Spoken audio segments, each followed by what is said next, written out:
Welcome to the weekly shir of Zera Shimshon.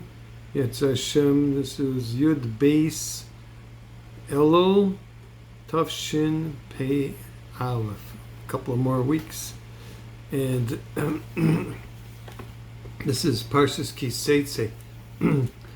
This is called the reward for Shiluach HaKain. Ki Yikore Kain Sipor. Excuse me. Ki kori kan sipor lefonecho, shalech teshalach esaim esabonim tikach lach. When there's a bird's nest in your midst, you shall send away the mother, and you may take the young for yourselves. Don't say the reason we do the mitzvah of Shiluach HaKain is sending away the mother bird before taking her chicks or eggs is because Hashem's mercy extends to period. Quote somebody, right? That we should say that it's Hashem's mercy that we should have on the bird. No, it's gezeres. If someone tries to make a connection between sending away the mother and mercy, he is silenced. That means if somebody's praying, and the Gemara in Brachas says, Daf 33b, that if he gets up to davening, he says, Yirachamecho, we will tell him to be quiet. Shod kimoto, right? You can make him quiet, because this mitzvah is not about whether Hashem is merciful. It is about fulfilling a decree of our King issued. It is not our place to try to decipher his intentions or motivations, says the Gemara. And yet, the Midrash in Devarim Rabbah says that just as Hashem has mercy on animals, he shows mercy on birds as well. How do Chazal know that? From our verse, when there's a bird's nest in your midst, so you bring a raya from Shiluach HaKain. So and we know V'rachamav al kol masov, Hashem's merciful on all creatures. So how can we resolve this contradiction? Doesn't this prove that the mitzvah of sending away the mother is about mercy of the Rebbeinu Shalom? Another point to consider, the Midrash continues, the reward for some mitzvahs is honor. The reward for other mitzvahs is wealth. The reward for Shiluach HaKain is children. It says, you may take the young for yourself. Seems like taking away the children from the mother. Why is this particular mitzvah rewarded with children? Zera Shimshon answers the last question by citing the Midrash that says that fulfilling the mitzvah of Shiluach HaKain will hasten the arrival of Mashiach. Another puzzle. The Gemara in Yevamos Daf 62a tells that when Mashiach will arrive, Mashiach will only arrive when all the neshamas are waiting in the heavenly treasure house known as the Guf, which is literally means the body.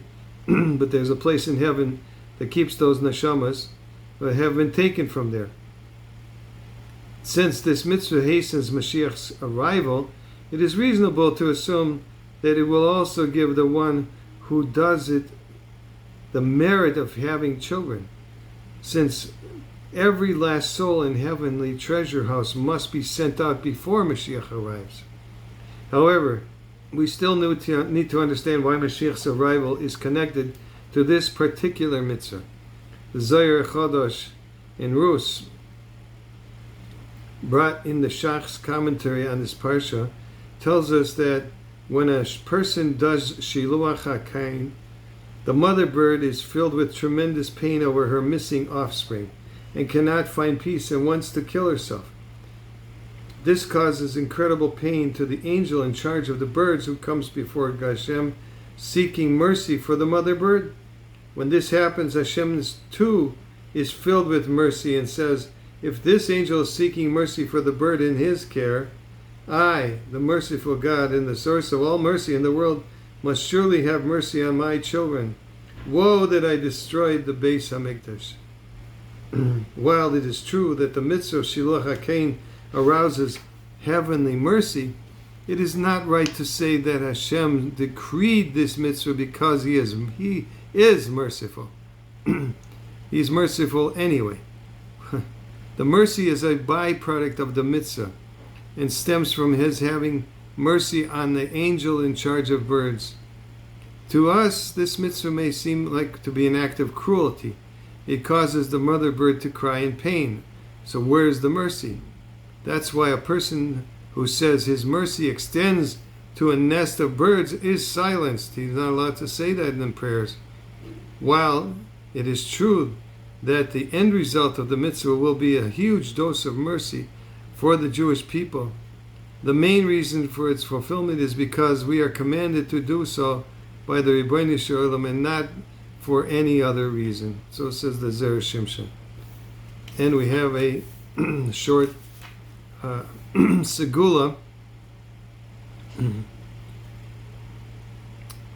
It was just before the 6th of Elul, a few days before Parshas Shoftim, which was the yard site from the tzaddik, Zera Shimshon last week, and I wanted to do something extra special to commemorate the yard site of the Zera Shimshon, which fell out on that day. I put together a newsletter that was significantly larger than the one we normally printed, and I decided that we would also distribute it more widely this 1 week at shuls all across Borough Park and Williamsburg. As everyone knows, when a person is trying to do a good deed, the Yetzer Hara chimes in and tries to stop it. He does his best to get in the way and slow things down. A million different things happened that Friday, and I understood that the extra special yahrzeit edition would only be ready to leave the printers on Friday afternoon, significantly complicating an already busy day. If the papers had been ready on time, the distribution would have been able to take care of. But now it was mid-Friday afternoon, and just the thought of taking on such a giant task by myself was extremely daunting.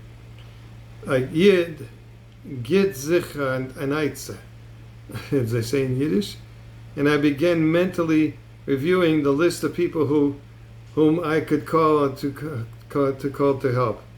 help me do this important and difficult task. I felt some hesitation before you put somebody in a situation where he is kind of compelled to help you. You want to make sure that he's really okay with it. I narrowed down a list of people I might call and decided to try my good friend Ari Resnick, not a real name of course, who not only has a warm spot in his heart for Zera Shimshon, but is also Baal Chesed par excellence. Rabbi, I said when he answered the phone, this is your Chaver Ben Yamin Pashkes, calling to ask you if you are interested in doing a mitzvah. When he heard what I needed him to do, he didn't hesitate, merely asking me where we should meet. He drove over to the printers, began to help me to move the stacks of Torah papers into the car. After we'd finished loading the vehicle, we began the arduous task of driving around to each and every shul, mikveh in Brooklyn and Williamsburg.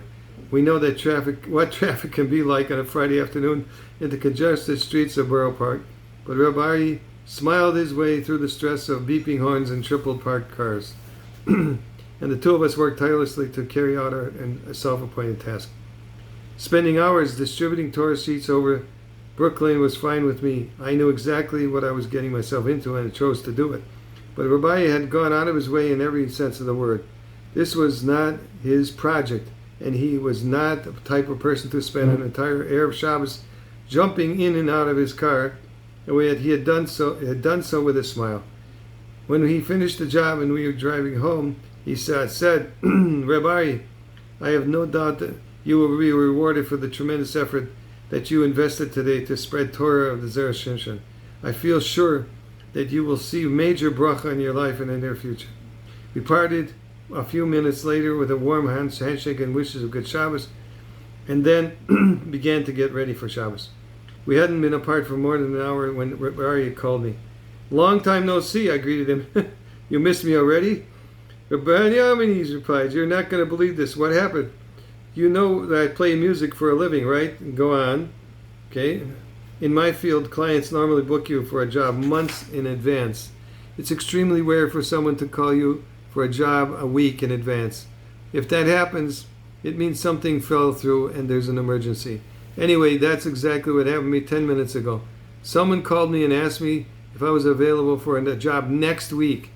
that the unexpected business came my way so soon after we finished distributing the Torah of Zera Shimshon around Brooklyn, and so soon after your beautiful bracha seemed a type of coincidence, quote unquote, that you needed to know about.